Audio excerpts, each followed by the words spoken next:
कैसे, यहाँ पे स्क्वायर है, फैक्टर करने पड़ेंगे, और ये 5x लिखा है ऊपर। चलो करते हैं 11 क्वेश्चन। देखो 11 में हमें इंटीग्रेशन करना है 5x upon x plus 1 x square minus 4 dx। तो ये कितना बन जाएगा 5x अपॉन एक्स प्लस 1। अच्छा 4 को 2 का स्क्वायर लिख सकते हो, तो a square minus B square से ये क्या बन जाएगा x प्लस 2 एक्स माइनस 2 बनेगा। समझ रहे हो इस बात को, यही तो बनेगा। जरा बताओ भाई एक्स स्क्वायर माइनस 4 क्या होगा, 4 को 2 का स्क्वायर लिखोगे तो a square minus B square क्या होता है, a plus B, a minus B. अब इसको ब्रेक कर दो, 3 फैक्टर हैं, तो ये बन जाएगा a upon x plus 1 plus का b अपॉन एक्स प्लस 2 और c अपॉन एक्स माइनस 2। ये 3 फैक्टर बन गए इस तरीके से। अब आपको अलग अलग इंटीग्रेशन कर देना, यानी कि a अपॉन एक्स प्लस 1 का, फिर आपको b अपॉन एक्स प्लस 2 का, और फिर c upon x plus x minus 2 का। ऐसे तो आएगा, a बाहर आ जाएगा, इतना तो आपको रट गया होगा, log x प्लस 1 हो जाएगा, फिर b बाहर आ जाएगा, log x प्लस 2 हो जाएगा, और फिर c बाहर आ जाएगा तो log मॉड में x माइनस 2 हो जाएगा, और कांस्टेंट टर्म c1 आ जाएगा। क्या आ जाएगा, कांस्टेंट टर्म c1। कुछ इस तरीके से रिजल्ट आएगा, ये a b और ये c बाहर। ठीक है, क्या हो गया, a बाहर आ गया log दिस, b बाहर आ गया log दिस, c बाहर आ गया log दिस। ठीक है, अब वही ABC निकालना हो, उसके लिए हमें इस रिजल्ट को इसके इक्वल करना है, यानी कि 5x अपॉन, ठीक है 5x upon x plus 1 x plus 2 x minus 2 किसके इक्वल कर देंगे हम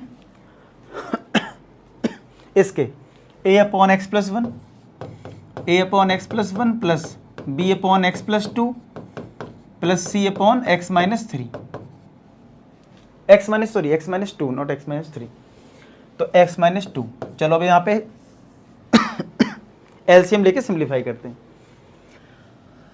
तो देखो एलसीएम में क्या आएगा, एलसीएम में आएगा हमारा x plus 1 x plus 2 x minus 2, यही तो आएगा एलसीएम में। तो a के साथ क्या आएगा, ये दोनों फैक्टर आ जाएंगे, a के साथ हमारा आ जाएगा x plus 2 x minus 2, b के साथ क्या आएगा, ये कट गया तो ये और ये आ जाएगा, यानी x प्लस 1 एक्स माइनस 2, और c के साथ क्या आएगा x प्लस 1 एक्स प्लस 2, यही तो आएगा, चेक कर लो।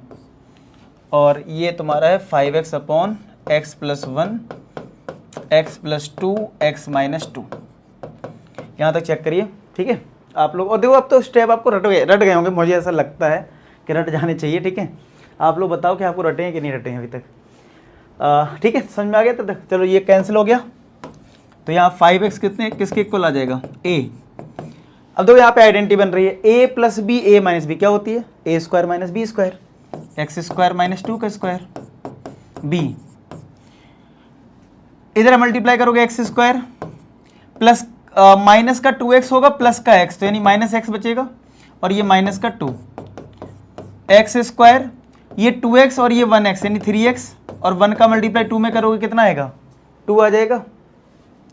तो 5x is equal to a का मल्टीप्लाई एक्स स्क्वायर में करेंगे तो ax स्क्वायर, 2 का स्क्वायर 4 होता है तो माइनस का 4a हो जाएगा, ये bx स्क्वायर माइनस का bx माइनस का 2b प्लस का cx स्क्वायर प्लस का 3cx प्लस का 2c, कुछ ऐसा रिजल्ट आएगा।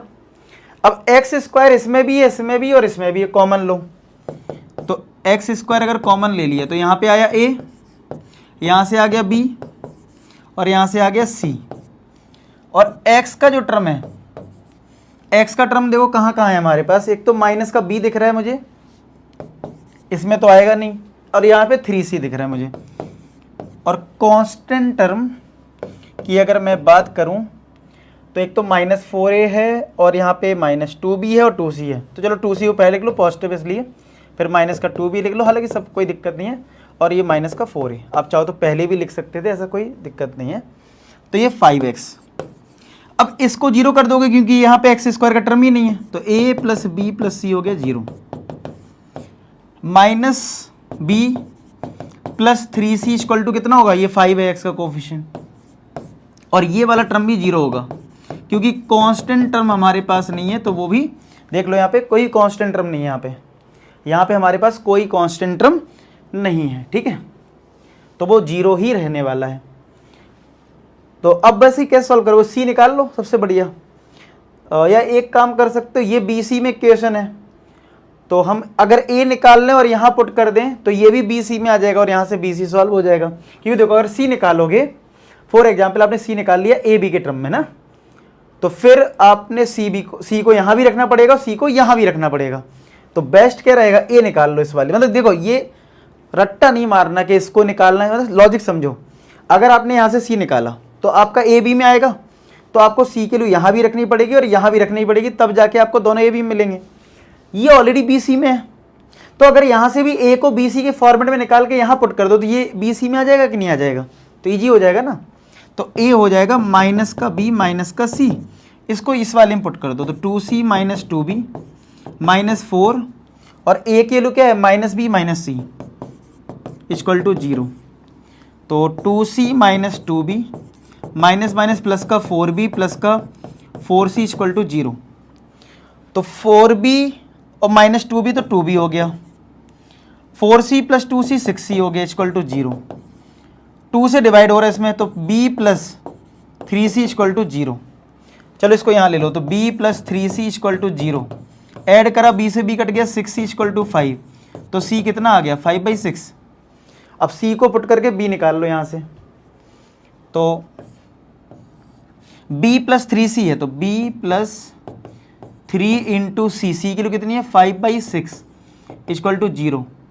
तो b इक्वल टू माइनस 3 2 जा 6 हो गया, नहीं माइनस का 5/2 आ जाएगी वैल्यू। अब b और c यहाँ रख दो, तो a b के लिए माइनस 5/2, तो ये प्लस का 5/2 बन गया और ये माइनस का 5/6 है। 6 एलसीएम लिया तो 3 टाइम्स जाएगा, तो 15 माइनस 5 यानी 10/6 यानी 5/3 a की वैल्यू। चेक करते हैं हमारी सब कुछ सही वैल्यू आई है कि नहीं। 11 में 5/3 और ये b हमारा माइनस का 5/2 और c हमारा 5/6। क्या बात है, सब सही आ गया, करेक्ट है। देखो a पुट कर दो और कैलकुलेशन खुद से करो, मैं हमेशा बोल रहा हूँ आप लोग खुद से करोगे कॉन्टेंस आएगा। तो a रख दो, a कितना है 5/3 लॉग मॉड में x प्लस 1 प्लस b की वैल्यू कितनी है माइनस 5/2, b की वैल्यू है माइनस 5/2 लॉग मॉड में x प्लस 2 प्लस c की वैल्यू कितनी है हमारी c 5/6 लॉग मॉड में x माइनस 2 प्लस का कांस्टेंट टर्म c1। चेक करो क्या हमारा यही रिजल्ट आ रहा है। देखो 5/3 log this minus 5/2 log this 5/6 log this, देख लो x माइनस 2, हाँ ठीक है, x प्लस 2 और x प्लस 1 आया समझ में। कैसा लग रहा है चैप्टर, आपको समझ में आ रहा है कमेंट सेक्शन बताना, ठीक है। तुरंत अभी वीडियो को पॉज करो, अभी कमेंट करो समझ में आया कि नहीं आया, ठीक है। चलो नेक्स्ट वन से हमारा 12 नोट कर लो, मैं साइड हो जा रहा हूँ, ठीक है। अब देखो